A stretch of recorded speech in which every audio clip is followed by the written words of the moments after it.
Hi everyone, I said in my 2021 goals video that I wanted to do more integrative work between the solar-powered Afrofuturism slow reading group and ONYX pages. So in this video, I'm going to take you through the book choices for our book club in 2021, and I hope that you'll join us.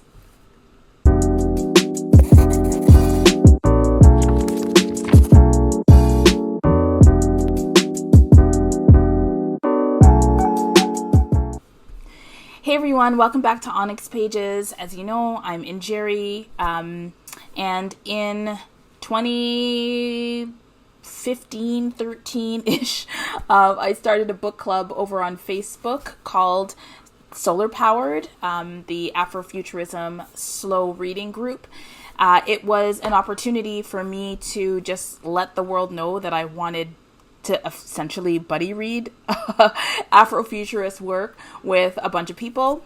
It's gone through a number of different iterations. It's primarily a space for queer folks, Black, Indigenous folks, people of color. It is, however, an open group. So if you are willing to come and center the voices of Black, Indigenous people of color, then please, you're welcome to join. There is going to be a link in the description box below for the book club, just so that you know when you click on it and you go to Facebook, if anybody even uses Facebook anymore. But anyway, if you click on that link, you should be prompted to answer some membership questions. There were 3 of those questions.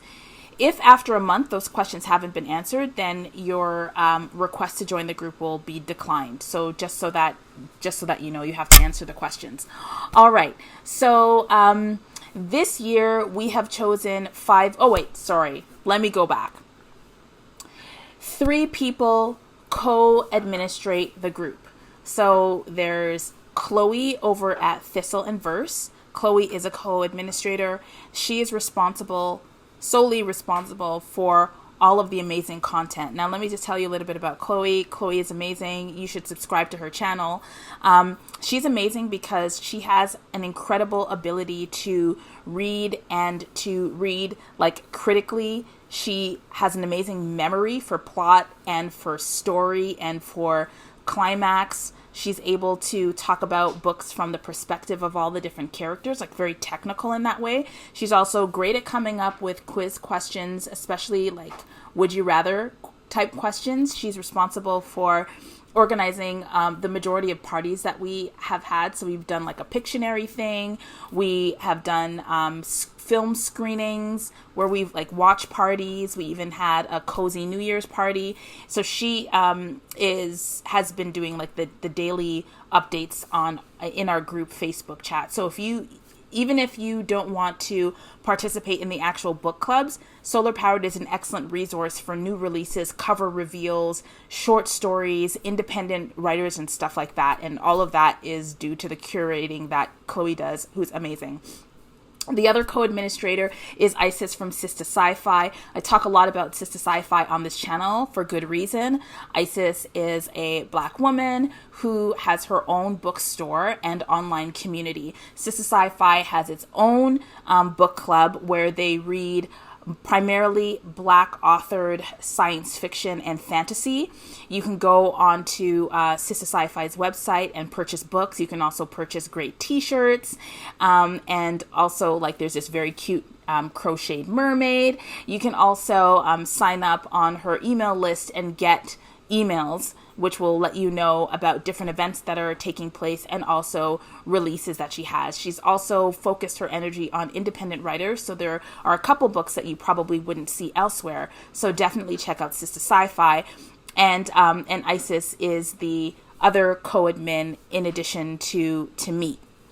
So the 3 of us have come together and thought about what books we want to be reading this year. We try to balance it between having backlist books, new releases, and also we have a thing for reading through book series. So right now we are reading through the the Inheritance trilogy by N.K. Jemisis. And that's a wrap. N.K. Jemisin. Thank you, Tomi. So her, and we're also reading through Justina Ireland's, I don't know what the series is called, but like the Dread Nation thing. So here's what I'm going to do. I'm going to put a picture up here or here, and it's going to be the graphic for our readathon, our readings for 2021. This is an invitation. This isn't just a show and tell. It is a show and tell. Hold on for that. But it's also an invitation to read with us, to decide whether you want to read these books, to look at the dates, to put them in your melanin eclectic reading planner, your journal, write them down, and plan to read them with us, and to become a member of what we're doing here. All right. That was a long enough intro, right? That was wonderful. Thanks. Moving on. The first book that we're going to be reading is on February 27th, and it is The Broken Kingdoms. The Broken Kingdoms is, I lied, it's book 2. I thought we were doing book 3. It's book 2 of the Inheritance trilogy. I thought it was book 3. Okay. So the first book is 100,000 Kingdoms. Then there's Broken Kingdoms. I'll just read this. It's a teensy bit of a spoiler if you haven't read the first one, but that's okay. You can pause now and come back when I'm holding up another book. Gods and mortals, power and love, death and revenge, she will unleash them all. In the city of shadow beneath the world tree, alleyways shimmer with magic and godlings live hidden among mortal kind. Ori Shoth, a blind artist, takes in a strange homeless man on an impulse. This act of kindness engulfs Ori in a nightmarish conspiracy. Someone, somehow, is murdering godlings, leaving their desecrated bodies all over the city, and Ori's guest is at the heart of it. So, there's some mystery, there's some magic, there's a relationship. The story is told from the perspective of a blind woman. There is a lot to this book. As you know, N.K. Jemisin is a master world builder, and this trilogy was written before the Broken Earth trilogy, and I think also before the Dream Blood duology. Which, where is my N.K. Jemisin stuff? So this is the Dream Blood. This is the Dream Blood duology, which I haven't read yet. But this is another one that was written before the Broken Earth. So, all this is to say that if you are interested in reading this book, if you read the first one but haven't read the second one, or if you want to just read the first one now and join us in February 27th is the day that we are going to be reading The Broken Kingdoms. I'm filming this on my laptop, so you might have the words written backwards. The next book is one that I don't yet have a physical copy of, and it is Root Magic by Eden Royce. I'll read the description. It is 1963, and things are changing for Jezebel Turner. Her beloved grandmother has just passed away. The local police deputy won't stop harassing her family. With school integration arriving in South Carolina, Jez and her twin brother Jay are about to begin the school year with a bunch of new kids. But the biggest change comes when Jez and Jay turn 11, and their uncle Doc tells them he's going to train them in root work. Jez and Jay have always been fascinated by the African-American folk magic that has been the legacy of their family for generations, especially the curious potions and powders Doc and Gran would make for the people on their island. But Jez soon finds out that her family's true power goes far beyond small charms and elixirs, and not a moment too soon. Because when evil, both natural and supernatural, comes to show itself in town, it's going to take every bit of the magic she has inside her to see her through. We will be reading Root Magic on April 24th, and I love that it's middle grade. I love that it deals with conjure, and I love that it has young people with, I think, a very positive relationship to African-American indigenous magical systems and practices. So that is Root Magic, April 24th. Our next selection is, I'm very excited about this one. This is the one that I'm most excited about. And if you know anything about me, you will know why. This is A Song Below Water by Bethany Morrow. And so if you don't know me, not that you need to know me, it's fine, but you're here, so that'll happen. I love Black Mermaid stories. And this is a Black Mermaid story involving two sisters. And I'll just read the synopsis here while you take in the gorgeous cover.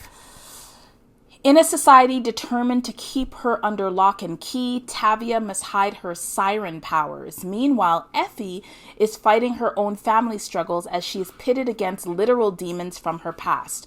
Together, these best friends, not sisters, together these best friends must navigate the perils of high school's junior year. But everything changes in the aftermath of a siren murder trial that rocks the nation when Tavia accidentally lets out her magical voice at the worst possible moment. Soon, nothing in Portland, Oregon seems safe. To save themselves from drowning, Tavia and Effie's unbreakable sisterhood must prove to be the strongest magic of all. So that is A Song Below Water, May 29th. The next book that we're going to read, we're going to take a break in the summer, is going to be The Year of the Witching by Alexis Henderson. I really love this cover, and if you look very closely, you'll notice dots of red. A young woman living in a rigid puritanical society discovers dark powers within herself in this stunning feminist fantasy debut. In the land of Bethel, where the prophet's word is law, Emmanuel Moore's very existence is blasphemy. Her mother's union with an outsider of a different race cast her once proud family into disgrace, so Emmanuel does her best to worship the Father, follow holy protocol, and lead a life of submission, devotion, and absolute conformity like all the other women in the settlement. But a mishap lures her into the forbidden dark woods surrounding Bethel, where the first prophet once chased and killed 4 powerful witches.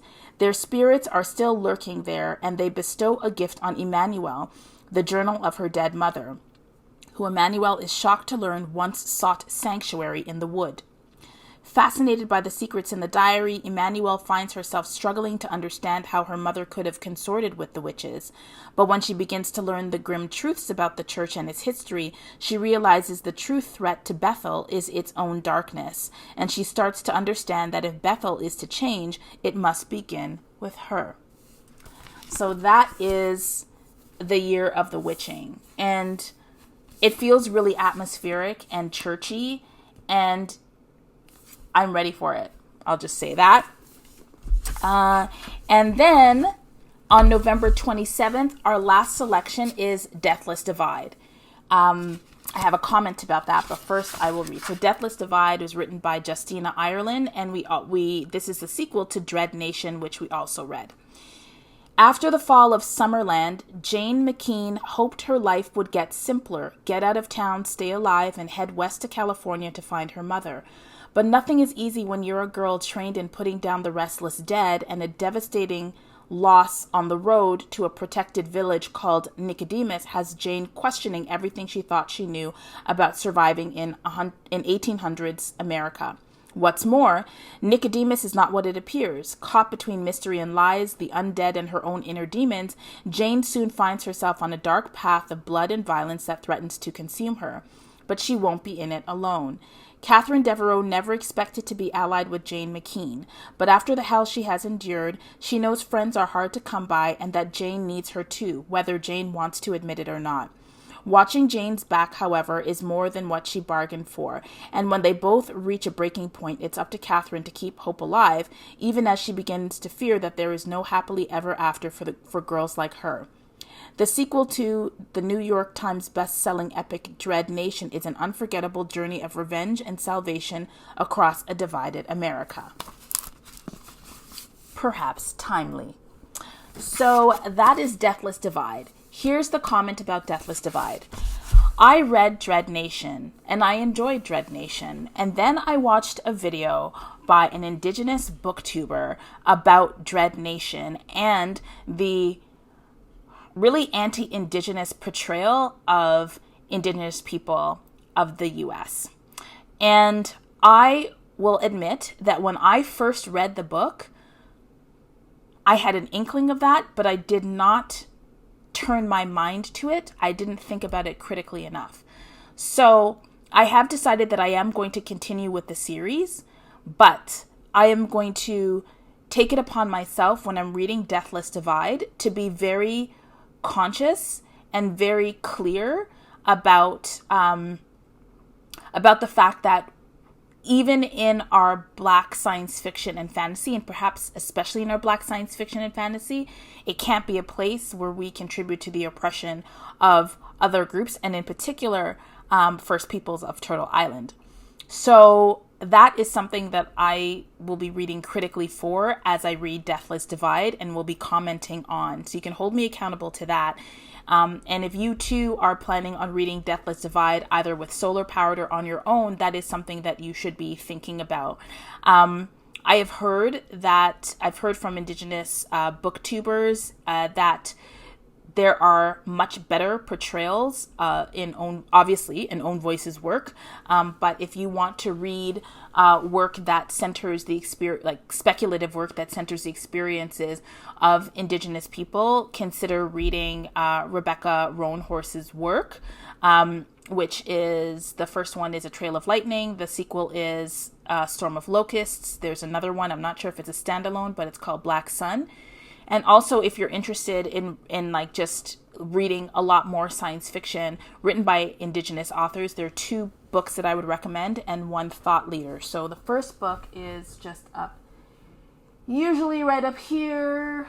Okay, so it's this one, and it's this one. Just dropped my phone. So this is called Walking the Clouds, an anthology of Indigenous science fiction edited by Grace Dillon.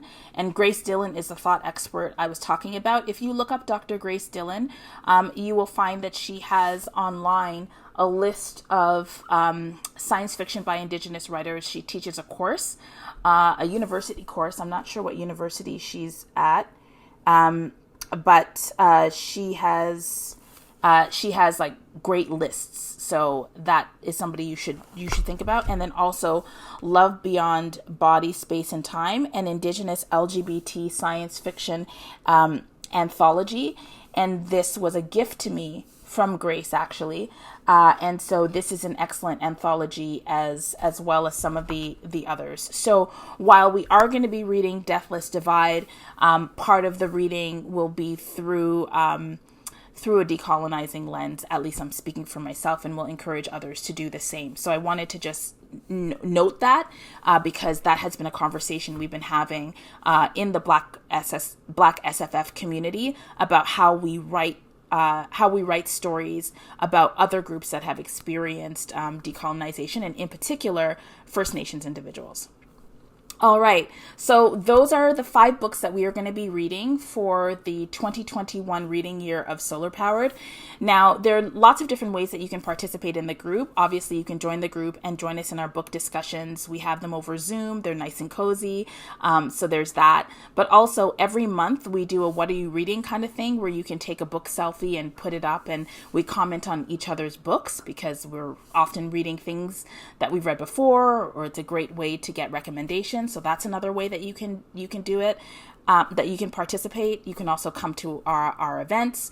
And you can just like join and lurk if you want. The only thing that we ask you not to do is come for the sole purpose of self-promotion. There's obviously a space. If you contribute, there's a space to sort of talk about what you do. But if we find that your comments are, well, first of all, if they're oppressive in any way, we'll just get rid of you, no questions asked. But also, if you're coming just to say, oh, I wrote this book, oh, I need some help, and that kind of thing, without actually giving and supporting the community, we will remove you. All right. So, on that happy note of boundaries, please do consider reading with us in 2021. I'm going to be cross-posting this on YouTube, but also in the Facebook group. So just a sweet hello to everybody who's part of the SOULar-powered Afrofuturist Slow Reading Group collective. We are going to try to be more active on Twitter and Instagram, in addition to Facebook as well. We might even do the Rebel Women's Lit book club tag. So that's a thing that could potentially happen too. All right, I'm going to stop. Have a wonderful day. Thank you very much for watching this video. And of course, I am going to be shouting out my 2 co-leads for the book club, Isis from SistahSciFi and also Chloe from Thistle and Verse. Please go to their channel, subscribe, and support the work that they're doing to bring Black science fiction and fantasy to your doorstep, with awesome reviews and also great merchandise. Remember to read with purpose, everyone. See you in my next video. I'm done for the day.